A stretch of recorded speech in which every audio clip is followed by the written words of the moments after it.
بسم اللہ الرحمن الرحیم۔ السلام علیکم، میں ہوں عثمان طارق چغتائی اور آپ دیکھ رہے ہیں میرا یوٹیوب اور Facebook channel Kashmir T V digital. آج کل آزاد کشمیر میں بسنے والے کشمیریوں کو بڑی شدت کے ساتھ بھارتی ایجنٹ ڈکلیئر کیے جانے کا سلسلہ چل پڑا ہے اور آزاد کشمیر میں بسنے والے شہریوں کے اوپر بھارتی ایجنٹ ہونے کے الزامات عائد کیے جا رہے ہیں۔ آخر ایسے کون سے عوامل ہیں جن کی بنیاد پر آزاد کشمیر کے شہریوں کو بھارتی ایجنٹ کے الزامات سے نوازا جا رہا ہے اور ان الزامات میں کس حد تک صداقت ہے، اس کے اوپر بھی ہم بات کریں گے۔ اس کے علاوہ فلسطین اور اسرائیل کے درمیان جاری جنگ کے چند خوفناک حقائق آپ کو دکھانے کی کوشش کروں گا اور اس وقت جنگ کی موجودہ صورتحال کیا ہے اس کے اوپر بھی بات کروں گا۔ سب سے پہلے شروع کریں گے آزاد کشمیر کے اندر بسنے والے کشمیریوں کے اوپر جو الزامات لگائے جا رہے ہیں، ان الزامات کی وجوہات کے حوالے سے کہ ان الزامات کے پیچھے ایسی کون سی وجوہات ہیں جن کی بنا پر آزاد کشمیر میں بسنے والے کشمیریوں کو بھارتی ایجنٹ ڈکلیئر کیا جا رہا ہے یا ان کے اوپر بھارتی ایجنٹ ہونے کا الزام لگایا جا رہا ہے۔ یہاں پر ان الزامات کی جو سب سے بڑی وجہ ہے وہ یہ ہے کہ گزشتہ ایک عرصے سے آزاد کشمیر کے اندر بسنے والے شہری اپنے حقوق کے لیے احتجاج کر رہے ہیں، سراپا احتجاج ہیں اور احتجاجوں کے ذریعے ریاست کے سامنے اپنے مطالبات رکھ رہے ہیں۔ آزاد کشمیر میں آپ کے نوٹس میں ہوگا کہ گزشتہ 1.5 ماہ سے مختلف اوقات میں مکمل پہیہ جام اور شٹر ڈاؤن احتجاج کیا گیا اور حکومت کے سامنے اپنے مطالبات رکھے گئے۔ ان مطالبات میں بجلی کا مسئلہ اور مہنگائی کا معاملہ جو ہے وہ حکومت کے سامنے رکھا گیا۔ تو اس احتجاجی سلسلے کو پاکستانی میڈیا کی طرف سے مکمل اس کا بلیک آؤٹ کیا جا رہا ہے۔ پاکستان کی میڈیا کی طرف سے رتی برابر بھی کوریج نہیں دی جا رہی۔ روٹین کے مطابق اگر کسی چینل کے اوپر کوئی ٹکر چل جاتا ہے تو وہ چل جاتا ہے، اس کے علاوہ کسی بھی قسم کی کوئی کوریج نہیں دی جا رہی۔ تو اس سارے سینیریو میں انڈین میڈیا جو ہے اس نے آزاد کشمیر کے اندر ہونے والے احتجاجوں کو کوریج دی۔ انڈین میڈیا کا ایک وتیرہ ہے، انڈین میڈیا ویسے بھی چیزوں کو بڑھا چڑھا کر پیش کرتے ہیں اور انڈین میڈیا کی طرف سے ہمیشہ معاملات کو اشتعال دی جاتی ہے، معاملات کو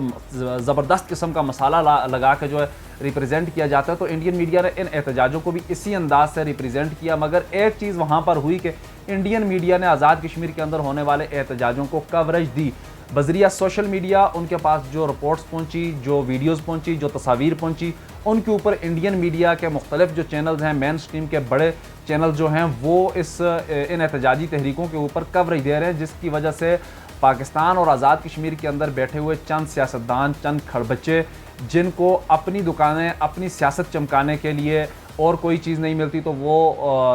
الزامات اس طرح کے عائد کرنے لگ جاتے ہیں جن الزامات میں ریاستی شہریوں کے اوپر بڑی مشکل کیفیت جو ہوتی ہے وہ پیدا ہو جاتی ہے۔ اس وقت بھی یہی صورتحال پیدا ہو چکی ہے۔ ان احتجاجوں کے اوپر جو انڈین میڈیا نے کوریج کی ہے اس کو بنیاد بناتے ہوئے آزاد کشمیر کے اندر سے چند سیاستدانوں نے یہ الزامات عائد کیے ہیں کہ آزاد کشمیر میں احتجاج کرنے والے یہ لوگ انڈین ایجنٹ ہیں اور یہ انڈیا کے پیرول کے اوپر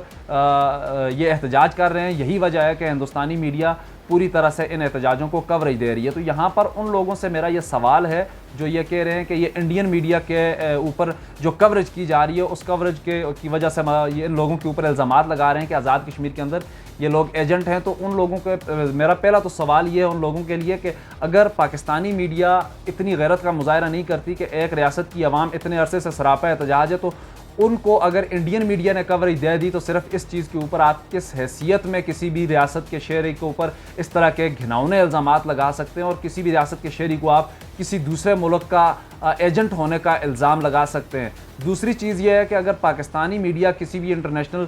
کسی بھی دوسرے ملک کے اگر انٹرنل کوئی بھی ایسی سچویشن بنتی ہے اس ملک کے اندر تو اس کے اوپر جب کوریج کرتی ہے تو کیا وہ لوگ وہاں پر جو اگر کوئی پروٹیسٹ کر رہے ہیں، کوئی اور معاملہ کر رہے ہیں، تو کیا وہ پاکستان کے ایجنٹ ہوں گے یا کسی بھی دوسرے ملک میں اگر کوئی احتجاج ہوتا ہے تو اس کے اوپر اگر پاکستان کی میڈیا کوریج کرتی ہے تو اس کو آپ یہ کہیں گے کہ یہ پاکستان کے پیرول کے اوپر یہ ساری چیزیں ہو رہی ہیں؟ تو خدا کا خوف کریں، تھوڑا سا آپ اپنے ذہنوں کو وسیع کریں۔ اپنی سیاسی دکانیں چمکانے کے لیے آپ ریاست کے شہریوں کے اوپر اس طرح کے گھناؤنے الزامات مت لگائیں۔ یہ جن لوگوں نے اس طرح کے الزامات لگائے ہیں وہ اچھی طرح سے سمجھ سکتے ہیں کہ میں ان سے مخاطب ہوں اور اس طرح کے الزامات لگانے سے باز رہیں۔ ریاستی عوام اگر اپنے حقوق کے لیے بات کر رہی ہے تو آپ ان کو بات کرنے دیں، نہ کہ ان کی آواز دبانے کی کوشش کریں۔ اس وقت اگر پاکستانی میڈیا کوریج نہیں دے رہا ہے تو وہ تو بھلا ہو سوشل میڈیا کے ذریعے آزاد کشمیر کی عوام اپنی آواز اٹھا رہی ہے اور اپنے احتجاج ریکارڈ کروا رہی ہے۔ اگر آپ کے پاکستان کے میڈیا تک ہوتا تو آزاد کشمیر کے شہریوں کی آواز کو پوری طرح سے دبایا جاتا اور کسی بھی صورت میں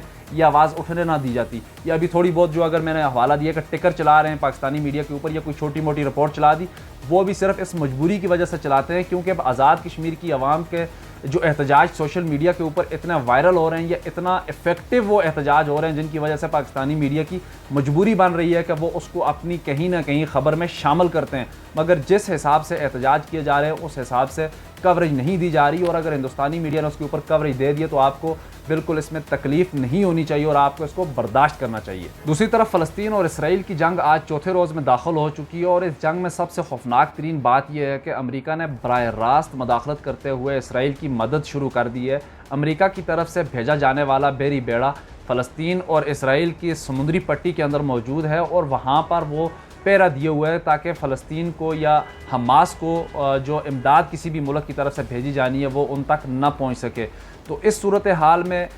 اسرائیل کے وزیر اعظم کی طرف سے جو اعلان کیا گیا تھا غزہ کو مکمل تباہ کرنے کا، اس کے لیے بھی انہوں نے کارروائیاں کی، اور کارروائیاں کرتے ہوئے بلا تفریق غزہ کے شہروں کے اندر انہوں نے کارروائیاں کی، بمباری کی، اور وہاں پر بڑے پیمانے پر جو عام شہری ہیں، جو سویلینز ہیں، ان کی شہادتیں ہوئی ہیں، اور ان کی ایکچول جو رپورٹ ہے وہ ابھی تک آنا باقی ہے، چونکہ مسلسل یہ بمباری کا سلسلہ جاری ہے اور اسرائیل اپنی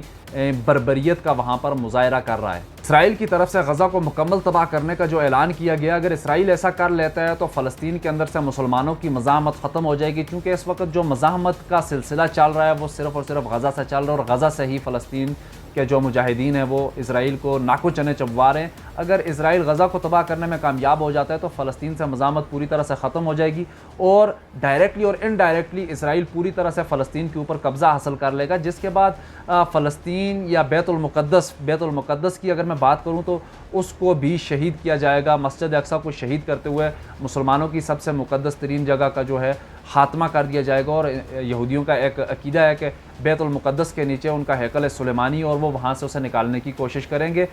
اب اس جنگ میں اسرائیل کی مدد کے لیے امریکہ بالکل کھل کر سامنے آ چکا ہے، اور پوری طرح سے اسرائیل کی مدد کرنے کا اعلان کرتے ہوئے انہوں نے اپنا بحری بیڑا بھی وہاں پر بھیج دیا۔ تو مسلمانوں کو بھی ایسی صورتحال میں تمام مسلم ممالک کو اپنے مسلم بھائیوں فلسطینیوں کی مدد کے لیے کھل کر سامنے آنا ہوگا، اور مسلم ممالک کو یہ سمجھنا ہوگا کہ یہ وقت ڈرنے کا اور مصلحت کا شکار ہونے کا نہیں ہے، بلکہ مزاحمت کا ہے، اور اپنے مسلمانوں کی مدد کے لیے مزاحمت کرتے ہوئے کھل کر سامنے آ کر اسرائیل کو جواب دینا ہوگا کہ مسلمان ایک پیج پر ہیں اور اپنی مقدسات کی حفاظت کرنا جانتے ہیں، بیت المقدس کا تحفظ کرنا جانتے ہیں۔ تو اس وقت جو صورتحال ہے اس صورتحال میں فلسطین کے حماس نے شروع میں تو اسرائیل کے اوپر حملے کیے اور اسرائیل کو بڑے پیمانے پر نقصان پہنچایا، مگر اس کے بعد اسرائیل کی طرف سے جو کارروائیاں کی جا رہی ہیں ان میں سراسر فلسطینی مسلمانوں کا نقصان ہو رہا ہے، اور فلسطینی مسلمان وہاں پر شہید ہو رہے ہیں، چونکہ حماس کے پاس جو پاور تھی، جو قوت تھی، انہوں نے اپنی پوری قوت کے ساتھ وہ حملہ کیا، اور اس حملے میں انہیں بڑے پیمانے پہ کامیابی بھی ہوئی، مگر اس کے بعد ان کی جو بساط تھی اس کے مطابق وہ وہاں پر کارروائیاں کر رہے ہیں، چونکہ ان کے پاس نہ ہی وہاں پہ ایمنیشن ہے، نہ ہی ہتھیار ہے، جس کی وجہ سے وہ چھوٹے پیمانے پہ کارروائیاں کر رہے ہیں، اور اسرائیل اپنی پوری طاقت لگاتے ہوئے غزہ کو تباہ کرنے کی کوشش کر رہا ہے اور غزہ کے اوپر بمباری کر رہا ہے، جس کی وجہ سے مسلمانوں کے دل بھی خون کے آنسو رو رہے ہیں، اور مسلمان یہی دعا کر رہے ہیں کہ اللہ پاک فلسطین کے مسلمانوں کی مدد کرے۔ تو اس صورتحال میں مسلم ممالک کو یقینی طور پر کھل کر سامنے آنا ہوگا، اور بالخصوص پاکستان کی عوام کو پاکستان کے اوپر یہ پریشر ڈیولپ کرنا ہوگا کہ پاکستان کھل کر فلسطین کی حمایت کرے، یا ایسی سٹیٹمنٹ جاری کرے جس سے اسرائیل کو شٹ اپ کال ملے، یا اسرائیل کو دھمکی دے جس سے اسرائیل فلسطین کے اوپر بمباری جو کر رہے ہیں اس بمباری کو ختم کیا جا سکے، یا وہ بمباری روکی جا سکے۔ تو ہم اللہ پاک سے دعا کرتے ہیں کہ اللہ پاک فلسطین کے مسلمانوں کی مدد کرے، اور اسرائیل کو فلسطین کے مسلمانوں کے اوپر جو مظالم ڈھا رہے ہیں اس کا صلہ دنیا و آخرت میں دے۔ تو آج کی اس ویڈیو میں فی الحال اتنا ہی، مجھے دیجیے اجازت، اللہ نگہبان۔